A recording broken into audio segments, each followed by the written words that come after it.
La lettre était arrivée ce matin-là, et personne dans la maison n'y avait touché. Elle reposait au centre de la longue table de la salle à manger. C'était une simple feuille pliée, scellée à la cire sombre. Le blason du duc d'Ashverne y était imprimé comme une blessure. Les domestiques l'avaient contourné comme on contourne une tombe ouverte. Ils gardaient leur distance, parlaient à voix basse. Ils trouvaient soudain des affaires urgentes dans des pièces éloignées. La servante de cuisine était passée 2 fois devant la porte, avec un panier de petits bois, sans jeter un regard à l'intérieur. Le laquais, venu polir la console, avait travaillé en tournant soigneusement le dos. Son chiffon décrivait de petits cercles attentifs, comme s'il pouvait se rendre invisible en se concentrant très fort sur l'argenterie. Même Madame Poole gérait le manoir de Gravevin depuis 11 ans. Elle n'était pas une femme portée sur la superstition ou le sentiment. Pourtant, elle avait mis le couvert à l'autre bout de la table, et elle n'avait pas regardé la lettre une seule fois. Il savait ce que c'était. Les domestiques savaient toujours, avant que quiconque ne dise quoi que ce soit. Une maison en crise dégageait une atmosphère qui se communiquait sans mots. Cela se voyait dans la posture des épaules d'une gouvernante, dans le silence particulier qui s'installait en passant devant certaines pièces, dans la façon dont l'air lui-même semblait retenir son souffle. Il l'avait senti monter depuis des semaines, ce froid grandissant, ce lent retrait. Il l'avait senti lors de la dernière visite du duc, dans sa brièveté, dans le fait qu'il n'avait pas dîné à la maison. Il n'avait rien demandé. Il avait traversé sa propre demeure, comme si elle ne lui appartenait déjà plus. Comme s'il était déjà parti avant de partir, et que le reste n'était qu'une simple formalité. Mais Ahara, elle, avait regardé la lettre. Elle l'avait regardée pendant un long moment. Elle se tenait maintenant à la fenêtre, le dos à la pièce, les mains jointes à la taille. Dehors, le parc était immobile. C'était l'immobilité particulière de la fin novembre. Les chênes étaient nus jusqu'à l'os. La fontaine était sèche et grise. Les allées de gravier étaient poudrées d'un givre qui n'avait pas fondu depuis le matin. Le ciel avait la couleur du vieil étain. Il pesait sur toute chose. Les corbeaux qui nichaient dans l'orme à l'est décrivaient des cercles lents et incertains au-dessus de la cime des arbres. Eux aussi semblaient attendre qu'une décision soit prise. Elle avait remarqué ce matin qu'un troglodyte était revenu dans le jardin. C'était le même troglodyte, ou un qui lui ressemblait beaucoup. Il apparaissait chaque automne depuis 3 ans maintenant. Il se perchait sur le rebord en pierre de la fontaine sèche, comme s'il s'attendait à la voir couler. Elle ne coulait plus depuis le mois d'août. L'oiseau était resté malgré tout. Elle ne savait pas si elle devait y voir un signe d'espoir ou simplement de la tristesse. Elle l'observait maintenant depuis la fenêtre. Son petit corps rond bravait le froid, absolument immobile. Elle entendit Madame Poole entrer. Elle ne se retourna pas. « Votre grâce !» La voix de la gouvernante était prudente, mesurée. « La voiture est prête. » Ahara ne dit rien pendant un instant. Le givre sur le rebord de la fenêtre avait pris la forme de petites fougères complexes. Chacune était parfaite. Chacune était certaine de disparaître avant midi. Elle pressa un doigt contre la vitre et regarda la buée de son souffle apparaître et s'estomper. « Oui, dit-elle enfin, je sais. » Elle se détourna de la fenêtre. Au centre de la table, la lettre attendait, non lue, mais déjà répondue. Elle n'avait pas besoin de l'ouvrir. Elle avait su ce qu'elle dirait dès l'instant où le garçon l'avait apportée à l'aube, dès l'instant où elle avait vu le sceau de son mari pressé dans la cire sombre. Elle l'avait su, peut-être même avant, dans le froid progressif qui s'était installé dans la maison au cours des derniers mois, dans les conversations qui s'arrêtaient au milieu d'une phrase, dans la façon dont il l'avait regardée à dîner la veille de son départ pour Londres, dans la façon dont il ne l'avait pas regardée. Cette qualité particulière de ne pas regarder qui signifiait qu'une chose avait déjà été décidée quelque part où elle n'était pas autorisée à aller. La lettre disait qu'elle devait quitter le manoir de Grave. Elle disait qu'il avait arrangé un cottage dans le nord. Un mot modeste pour ce qu'elle comprenait que cela signifiait. Éloigné, inaccessible, oublié. Elle disait qu'une séparation légale était en cours de rédaction et que sa signature serait requise en temps voulu. Et elle utilisait l'expression « en temps voulu » comme on l'utilise quand on veut dire « jamais », si possible. En conclusion, elle disait qu'il était sûr qu'elle comprendrait la nécessité. Il était sûr qu'elle comprendrait. Elle prit la lettre maintenant, non pas pour la lire, elle n'avait pas besoin de la lire, mais simplement pour la tenir un instant, pour en sentir le poids. Elle était plus légère qu'elle ne l'avait imaginé. Les choses qui vous anéantissent l'étaient toujours. Elle pensa à ce qu'elle aurait ressenti en recevant cette lettre 1 an ou 2 ans plus tôt, ou pendant la première semaine du mariage, quand elle apprenait encore les dimensions du piège dans lequel elle était entrée volontairement. Les yeux ouverts, parce que le piège était aussi le seul moyen d'entrer dans la maison où se trouvait l'épreuve. Elle avait su ce qu'elle faisait. Elle n'avait jamais été certaine que cela fonctionnerait. Elle avait seulement été certaine qu'elle n'arrêterait pas de le faire. Ce qui n'était pas la même chose, mais c'était avéré suffisant. « Madame Poole, dit-elle, oui, votre grâce. Vous avez servi cette maison fidèlement. Je veux que vous sachiez que j'en suis consciente. » Le visage de Madame Poole ne changea pas, mais quelque chose bougea derrière ses yeux, quelque chose de prudent et de désolé. Les autres domestiques, votre grâce. Ils voudront vous dire au revoir si vous le voulez bien. Ara posa la lettre sur la table. Elle lissa le devant de sa robe de voyage grise. Ses mains étaient tout à fait stables. Elle était connue pour ses mains stables. Dites-leur que je suis reconnaissante, dit-elle. Dites-leur que je me souviendrai de chacun d'eux. Et elle le ferait.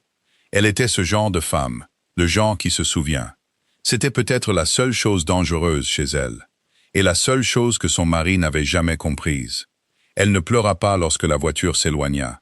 Elle regarda le manoir à travers la petite fenêtre embuée par la pluie, tandis qu'il s'éloignait. La façade de pierre, les fenêtres sombres. L'aile et où elle avait gardé sa petite bibliothèque et sa correspondance.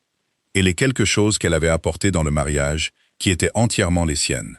Elle regarda jusqu'à ce que les arbres se referment sur l'allée et que la maison disparaisse.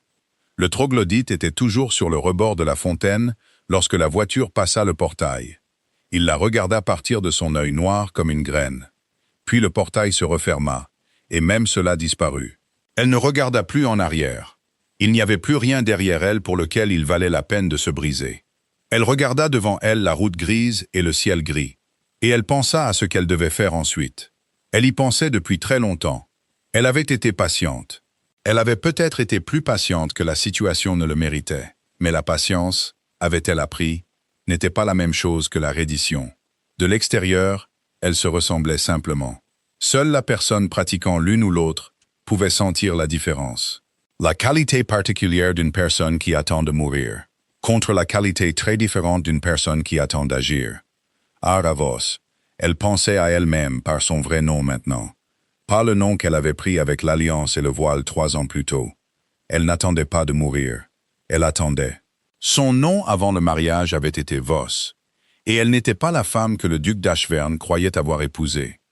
Elle n'était pas la fille calme et accomplie d'une famille mineure du Shropshire, dont la lignée était assez respectable pour l'Alliance, et dont le tempérament était censé être assez docile pour la gestion. Elle n'était pas, comme le duc l'avait évalué dans les semaines précédant l'officialisation des fiançailles, quelqu'un qui causerait des difficultés. Elle était la fille de l'homme que le duc d'Ashvern avait détruit. Le nom de son père était Edmund Voss. C'était un homme d'une qualité extraordinaire. Un homme qui avait bâti une société commerciale prospère à partir de rien, qui avait employé près de 400 personnes dans 3 comtés, qui était connu pour son équité et son intelligence, et pour son genre particulier d'obstination chaleureuse et pleine de principes. Il tenait des comptes méticuleux. Il avait payé ses ouvriers avant lui-même lors d'un trimestre difficile, et il n'en avait jamais parlé comme d'une vertu, mais seulement comme d'un devoir évident. Son bureau sentait le charbon et le papier, et la chaleur sèche particulière d'une pièce où un vrai travail a été accompli pendant longtemps. Quand elle pensait à lui, et elle pensait souvent à lui dans les espaces privés et soignés qu'elle se réservait pour de telles choses, elle pensait d'abord à ses mains, larges et tachées d'encre, rapides et sûres, les mains d'un homme qui faisait confiance aux chiffres, et qui construisait avec eux comme un autre homme pourrait construire avec de la pierre. Il avait aussi été un homme qui avait fait confiance à la mauvaise personne au pire moment possible.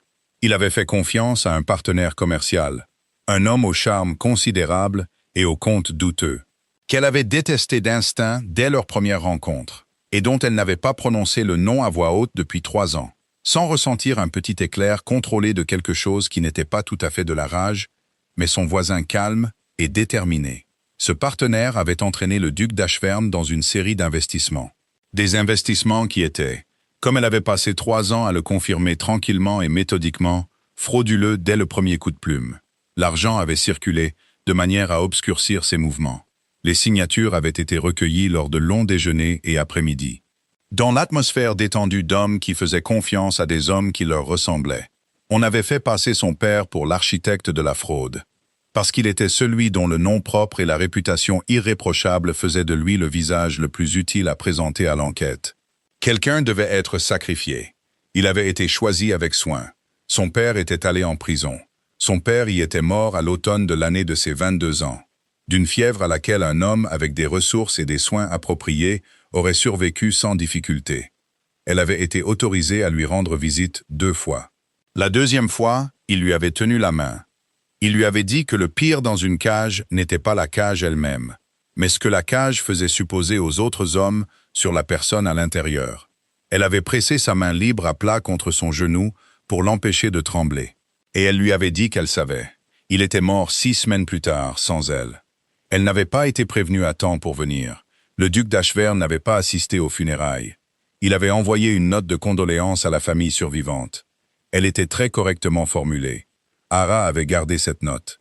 Elle l'avait gardée dans un petit livre couvert de cuir, qu'elle portait toujours, glissé dans la poche intérieure du sac ou de la mallette la plus proche d'elle.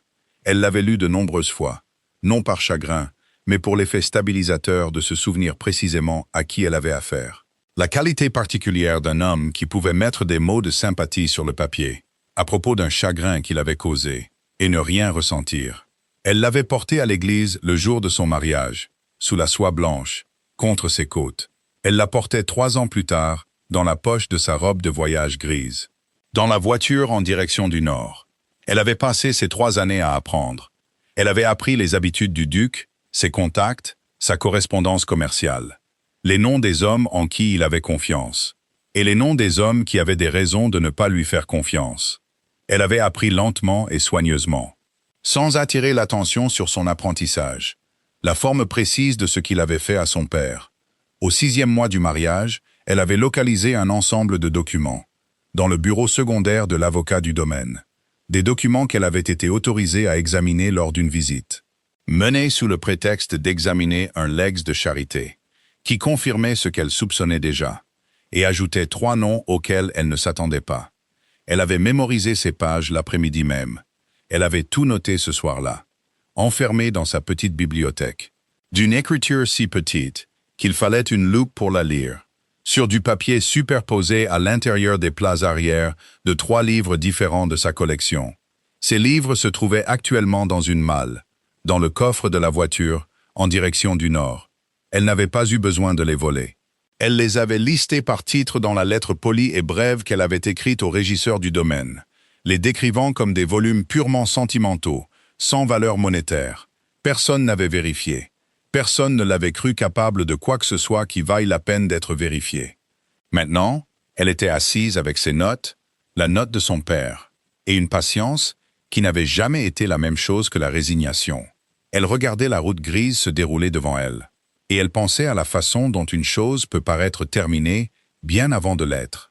Ce n'était pas terminé. Cela n'avait pas encore vraiment commencé. Le cottage s'appelait Brackenfield. Il se trouvait au bout d'un chemin boueux à 3 miles d'un village, qui était lui-même à 12 miles de tout ce qui méritait le nom de ville. C'était de la pierre et du chaume, des plafonds bas, de l'humidité jusqu'aux eaux. Le jardin était un enchevêtrement de fougères mortes et de cannes effondrées. Le puits fonctionnait mais à contre-cœur. Le plus proche voisin était un berger nommé Hollis. Il apparaissait 2 fois par semaine pour vérifier son troupeau dans le champ adjacent. Et à l'occasion de l'arrivée d'Ahara, il avait observé la voiture, les mâles et la femme solitaire qui en sortaient. Et il avait simplement dit « Vous feriez mieux de faire ramoner cette cheminée avant que le vrai froid n'arrive. » Puis, il était retourné à ses moutons. Ahara l'avait immédiatement apprécié. Cette première semaine, elle avait aussi fait une étude approfondie de sa situation, avec la même attention méthodique qu'elle portait à tout le reste. Le cottage était isolé, mais pas de manière impossible. Il y avait une route postale à 2 miles à l'est. Il y avait un jour de marché au village le jeudi. Il y avait un avoué dans la ville la plus proche, pas l'avoué du duc. Il avait une réputation de discrétion et un antagonisme professionnel documenté envers un associé principal du propre cabinet d'avocat du duc. Ahara avait lu cela dans une circulaire professionnelle 3 ans auparavant, et l'avait soigneusement gardé en mémoire pour un besoin futur. Elle savait maintenant quel était ce besoin.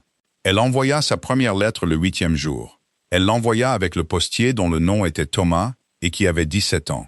Il accepta la pièce qu'elle lui offrit pour sa discrétion supplémentaire, avec la gratitude simple de quelqu'un qui ne demande pas ce qu'il n'a pas besoin de savoir.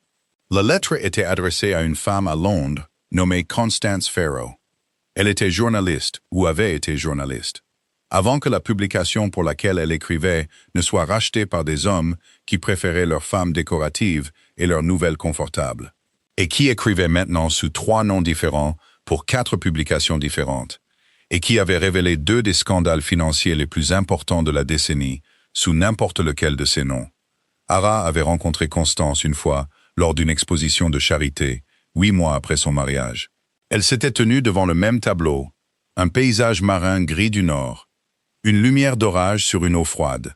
Et Constance avait dit doucement, sans la regarder, « Vous observez votre mari comme un naturaliste observe une espèce intéressante. » Et Ara avait répondu tout aussi doucement, « Je le trouve instructif. » Et elle s'était comprise complètement, sans avoir besoin de le dire. La lettre disait seulement, « Je suis prête. La situation que vous m'avez demandé de confirmer est confirmée. Venez quand vous pourrez. » Elle la scella, la donna à Thomas et rentra pour allumer le feu. Elle n'était pas malheureuse. C'était la chose qu'elle remarqua le plus au cours de ces premières semaines. Pas l'isolement, pas le froid, pas l'absence du confort auquel elle s'était soigneusement habituée à Grave. Elle remarqua qu'elle n'était pas malheureuse. Elle était, d'une manière essentielle, difficile à nommer précisément, plus elle-même qu'elle ne l'avait été en 3 ans. Il y avait quelque chose de presque reposant là-dedans. Pas le repos de la résignation, mais le repos d'une personne qui a fait semblant d'être plus petite qu'elle ne l'est. Et qui a finalement, dans la solitude froide d'un cottage où personne ne voulait qu'elle survive, arrêté. Le troglodyte la trouva la 3e semaine. Elle le remarqua d'abord à la fenêtre de la cuisine, une petite silhouette au dos rond sur le rebord extérieur. Puis elle le revit le lendemain matin sur le poteau du portail. Et encore le jour d'après sur le muret de pierre qui séparait le jardin du champ de fougères. Elle se dit que ce n'était pas le même oiseau.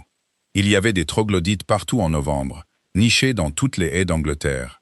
Mais il s'asseyait avec une immobilité particulière. Et il l'observait avec une attention particulière. Et elle se surprit, contre son meilleur jugement, à laisser une poignée de miettes sur le rebord chaque matin. Il venait toujours. Il était toujours là. « Vous êtes sentimental », lui dit-elle un matin, en remplissant le rebord. Il la considéra de son œil noir comme une graine, et ne sembla pas en désaccord. Constance arriva en décembre dans une carriole de location. Elle portait un manteau d'excellente qualité et dans un état tout à fait déplorable. Elle portait un sac qui cliqueta quand elle le posa sur la table de la cuisine. Elle regarda le cottage. Elle regarda le feu, qui était petit mais déterminé. Elle regarda qui avait mis la bouilloire sur le feu avant même que le coup à la porte n'ait complètement cessé. Puis elle regarda de nouveau le cottage avec l'expression de quelqu'un qui catalogue soigneusement une injustice pour référence future. « Eh bien, dit-elle, il a choisi un endroit vraiment horrible. C'est presque admirable. Il voulait que ça ressemble à une disparition, dit Ara. Et est-ce le cas? Ça ressemble à de la réflexion, dit Ara, ce qui est pire de son point de vue. Constance sourit, un sourire vif et compact. Le sourire de quelqu'un qui trouve les injustices du monde vraiment intéressantes plutôt que simplement épouvantables, qui a passé suffisamment d'années à s'en occuper pour que le mécanisme ne la surprenne plus, mais qui n'a jamais, pas une seule fois, cessé de s'en soucier.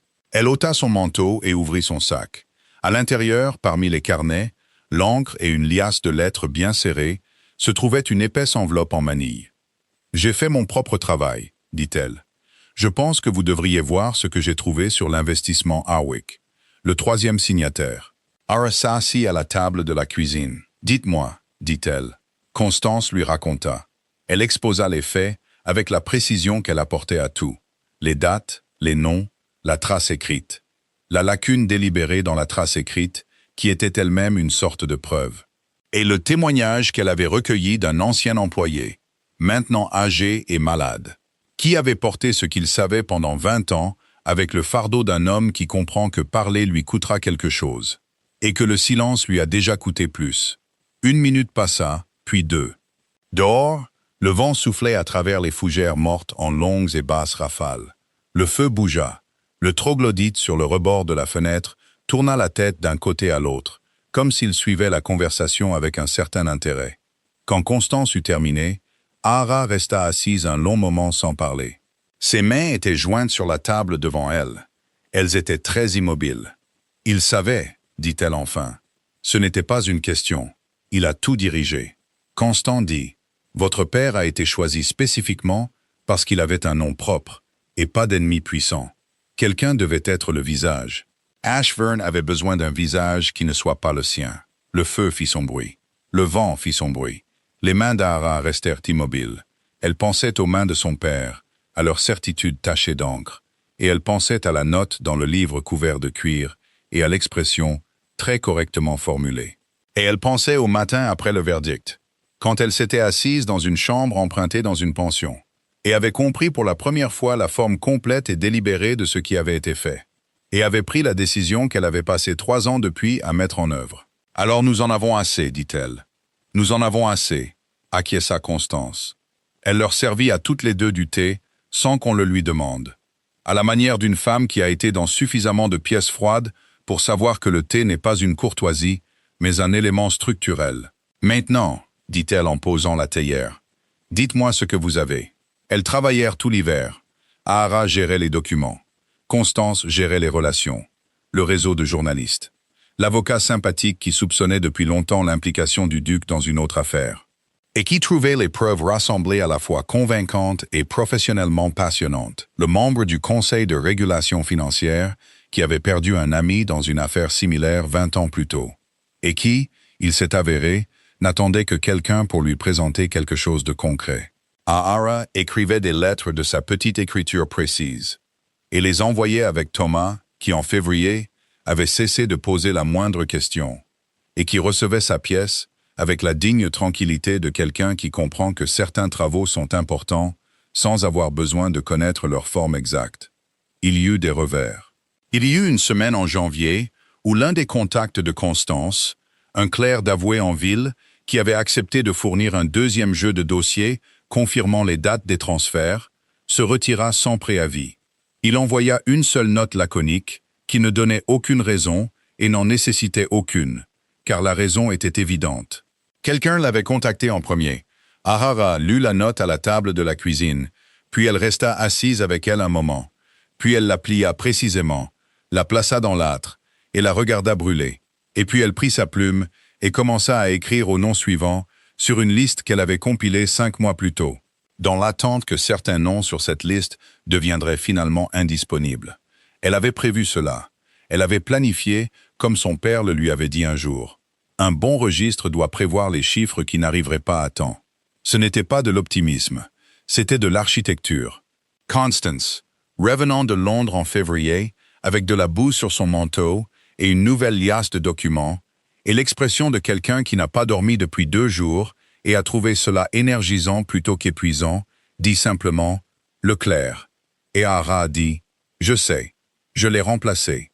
Et Constance la regarda un instant, puis s'assit et se servit du dernier morceau de pain sans demander, ce qui était sa propre forme de compliment. Il y eut des jours difficiles.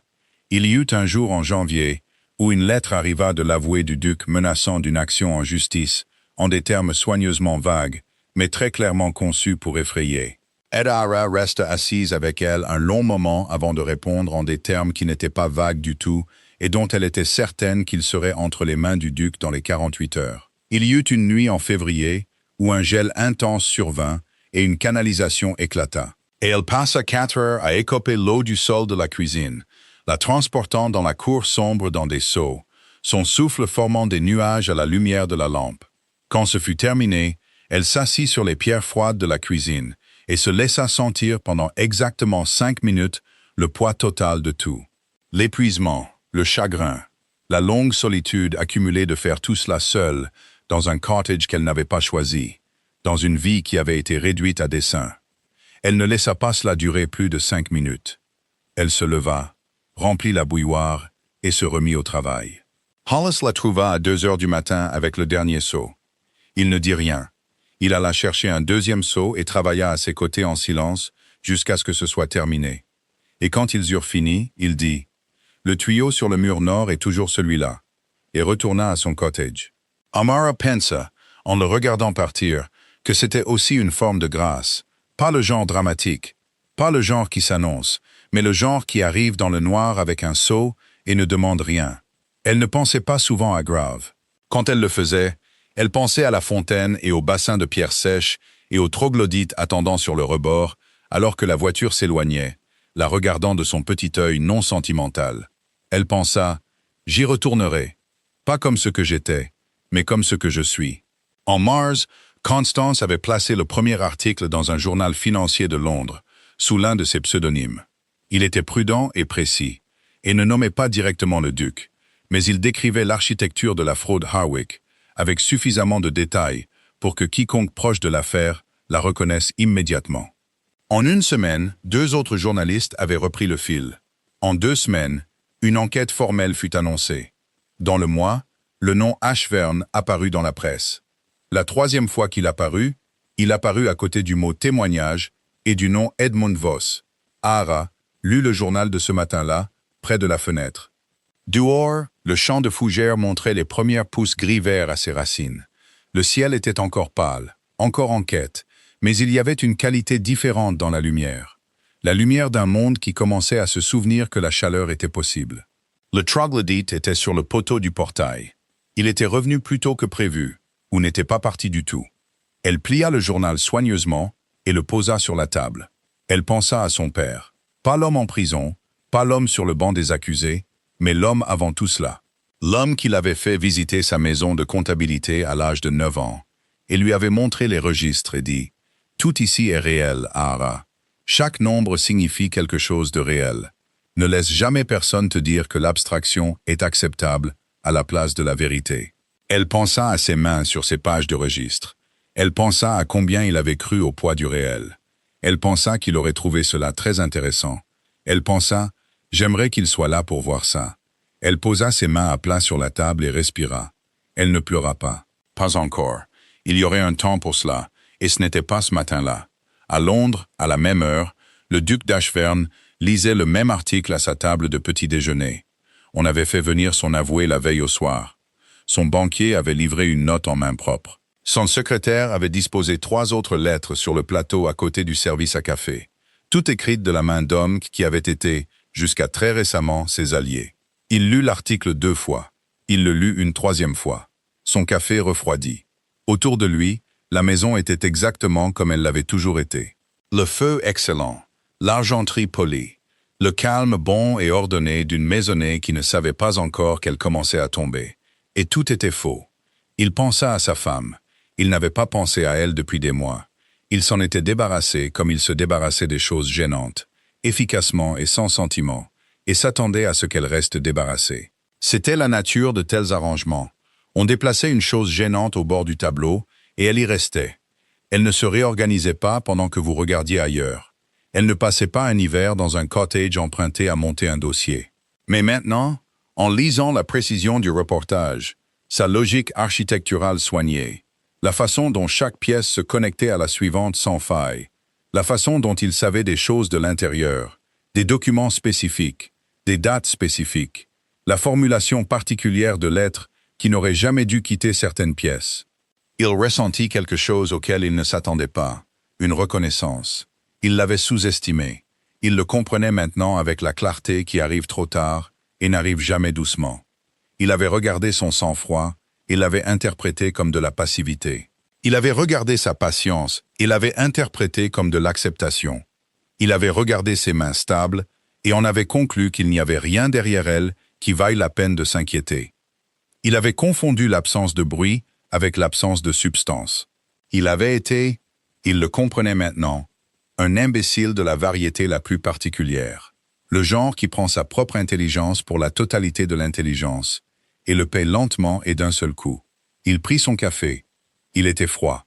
Il le reposa. Ses propres mains, remarqua-t-il, n'étaient pas entièrement stables. Elle avait été là tout le temps, cette femme qu'il avait à peine regardée, et elle l'avait regardée en retour, et elle avait tout vu, et elle s'était souvenue de tout. Il resta assis un long moment dans la maison silencieuse, et sentit, pour la première fois depuis qu'il avait envoyé cette lettre vers le nord, quelque chose arrivait. Cela ne vint pas comme une pensée, mais comme une sensation physique, une pression derrière son sternum, une légère constriction, une conscience vive de la sensation d'une pièce, lorsque les murs sont plus proches que vous ne l'aviez cru. Dehors, Londres traversait sa matinée grise. Des voitures et des chevaux, le cri des vendeurs, la ville faisant ce qu'elle faisait toujours avec l'indifférence absolue d'un monde qui n'a pas encore reçu les nouvelles vous concernant. Il la regarda et pensa, sans trop savoir ce qu'il pensait, que quelque chose dans sa qualité avait changé. Il était le même homme qu'il avait toujours été. C'était, pour la première fois, non pas un réconfort. Une année passa. Elle passa comme le font les années importantes, non pas tranquillement, mais avec l'accumulation implacable d'une chose après l'autre, chaque nouveau développement émergeant du précédent, comme une marée qui a trouvé sa direction. Il y eut l'enquête formelle, puis l'enquête élargie, puis le témoignage de 3 hommes qui avaient longtemps préféré oublier ce qu'ils savaient, et qui maintenant trouvaient, avec les preuves devant eux, et les questions patientes des avocats dans leurs oreilles, que leur mémoire s'était considérablement rétablie. Il y eut la publication du récit complet de Constance Farrow, sous son propre nom. Cette fois, ces 3 noms réunis en un seul, qui parut en 2 parties et fut réimprimé dans 6 villes. Il y eut la procédure judiciaire que les preuves de Lara rendirent possible, et le jugement qui suivit, et le règlement qui restitua au domaine Voss, à Ara, qui en était la seule héritière survivante, une partie substantielle de ce qui avait été pris à son père, et par extension à elle. Et il y eut l'autre chose, la chose au printemps que Ara n'avait pas prévue, étant le genre de chose qui ne peut être prévue. C'est alors que le duc d'Ashverne demanda à la rencontrer.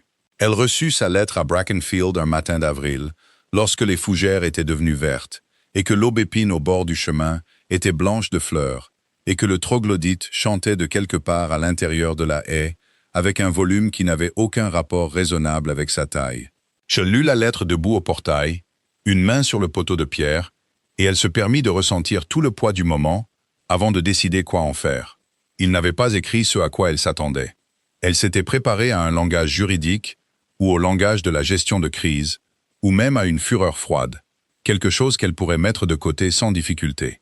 Il avait écrit à la place d'une manière qui n'était aucune de ces choses, soigneusement, brièvement, sans le coussin de la formalité. Je crois que je vous dois une conversation que je n'étais pas capable d'avoir auparavant. Je vous demande si vous seriez disposé à me donner la chance de l'avoir maintenant. Je viendrai où que vous soyez si vous me le permettez. Elle plia la lettre. Elle regarda le chemin. Elle regarda l'aubépine. Elle pensa. Disposer. Un mot intéressant pour un homme qui n'a jamais considéré auparavant ce pourquoi elle était ou n'était pas disposée. Elle répondit cet après-midi-là. Elle ne l'adoucit pas. Et elle ne la durcit pas inutilement. Elle écrivit l'heure et l'adresse. Et vous pouvez venir. Il arriva un jeudi de mai. Il vint seul dans une voiture simple sans l'appareil formel de sa maisonnée. Elle le vit de la fenêtre, la voiture sur le chemin boueux, la porte s'ouvrant, sa silhouette descendant sur la piste, et elle ressentit quelque chose auquel elle ne s'attendait pas, qui n'était ni triomphe ni chagrin, mais quelque chose de plus proche de la clarté particulière, de se tenir à une grande altitude lorsque les nuages se déchirent, et que l'on peut voir pour la première fois à quel point la distance est réellement vaste. Il frappa. Elle ouvrit la porte. Il paraissait plus âgé, pas brisé, pas diminué, mais plus âgé, de la manière spécifique de quelqu'un qui a passé 1 an à penser à des choses auxquelles il préférait ne pas penser auparavant. Son visage était le même visage composé qu'elle avait regardé à travers une centaine de tables de dîner, mais il y avait plus en lui maintenant. Quelque chose comme un règlement de compte l'avait traversé, et n'était pas entièrement parti. « Merci de me recevoir, dit-il. Entrez, dit-elle. Elle lui servit du thé parce qu'elle était ce genre de femme, et ils s'assirent à la table de la cuisine où elle et Constance avaient travaillé tout l'hiver, et elle le regarda observer la pièce, les livres, les papiers empilés, la preuve d'une vie organisée et déterminée, et entièrement la sienne, et elle attendit. « J'ai passé 1 an, dit-il enfin, à comprendre ce que j'ai fait. » Elle ne dit rien. Elle tenait sa tasse. Elle l'observait. « Pas seulement à votre père, dit-il. Bien que cela, oui. Je savais que ce que je faisais était mal. Je me suis dit que c'était nécessaire. Je me suis dit que Voss avait fait ses propres erreurs, et que j'étais simplement dilé. » Il s'arrêta. Il regarda ses mains. Elles n'étaient pas tout à fait stables. Je me suis dit beaucoup de choses qui n'étaient pas vraies. « Oui, dit-elle. Et je vous ai regardé. Il s'arrêta de nouveau. Quelque chose traversa son visage pour lequel elle n'avait pas de nom tout près. Quelque chose d'effort, presque douloureux. Le regard d'un homme faisant quelque chose de difficile en public, qu'il a seulement récemment appris, qu'il aurait dû faire en privé, depuis le début. Je vous ai regardé, et j'ai vu ce que j'avais besoin de voir pour justifier ce que j'avais l'intention de faire. Je n'ai pas regardé ce qui était réellement là. Ara posa sa tasse sur la table. Ce qui est réellement là, dit-elle, c'est une femme dont le père est mort à cause de vous, qui a passé 3 ans dans votre maison, qui a passé un hiver dans l'IPA. Elle fit une pause. Malgré tout, un coin de sa bouche bougea dans un cottage, avec une cheminée déterminée et une canalisation qui prend une forte exception au froid. Quelque chose se passa sur son visage. Ce n'était pas tout à fait un sourire. C'était plus fragile que cela. « Je sais, dit-il. »« Vous ne savez pas, dit-elle, pas méchamment, mais vous commencez à le faire. » Il la regarda alors directement, pleinement, sans la neutralité maîtrisée, qu'elle l'avait vu utiliser comme un bouclier pendant 3 ans, et elle vit en lui quelque chose qu'elle ne s'attendait pas à trouver encore possible.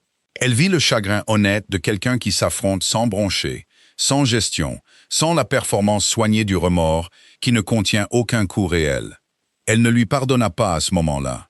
Elle n'était pas sûre que le mot s'appliquait encore à ce qu'on lui demandait, ou s'il le ferait, ou si le pardon était même le bon cadre pour une chose aussi grande. Mais elle le vit clairement pour la première fois. L'homme réel, son poids réel. Et elle pensa, ceci, au minimum, est réel. « Je voudrais, » commença-t-il. « Ne le faites pas, » dit-elle doucement. « Pas encore. Commençons par la conversation. Les autres choses, si elles viennent, viendront en leur temps. » Il hocha la tête. Il joignit ses mains sur la table. Elles se stabilisèrent. Dehors, le troglodyte chantait depuis la haie d'aubépine. Aucun d'eux ne le mentionna. Mais Ahara l'entendit, cette petite voix insistante, se faufilant à travers l'air chaud de mai, et elle pensa, là, toujours là.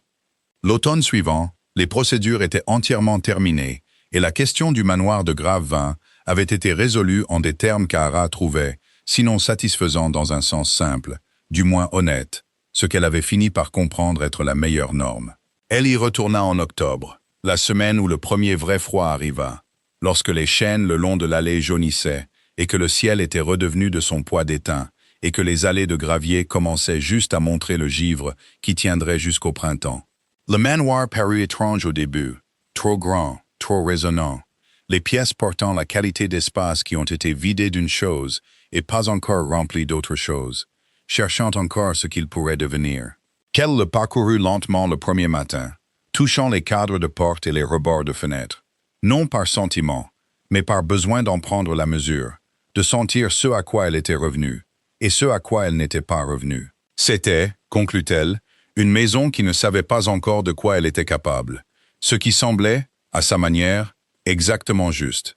Elle apporta ses livres, elle apporta le portrait encadré que Constance avait envoyé de Brackenfield, et elle l'accrocha dans la bibliothèque où elle le verrait chaque matin.